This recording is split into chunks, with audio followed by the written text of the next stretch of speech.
Welcome back to another technical deep dive here in the debug zone. Today, we're tackling a big question and breaking it down with insights from other users. Hopefully this clears up some misconceptions and helps you get the answer you need.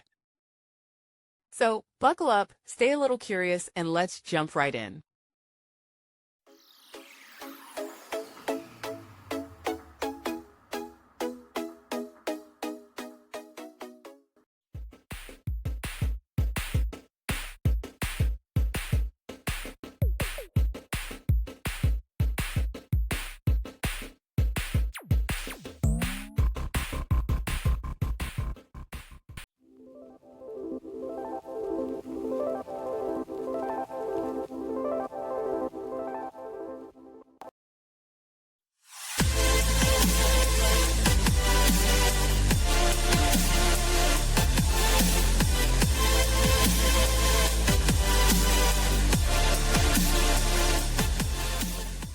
And that's a wrap.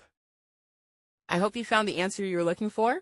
If you did, take a second to hit that subscribe button. It really helps out. And let me know in the comments which solution worked best for you. See you next time in the debug zone.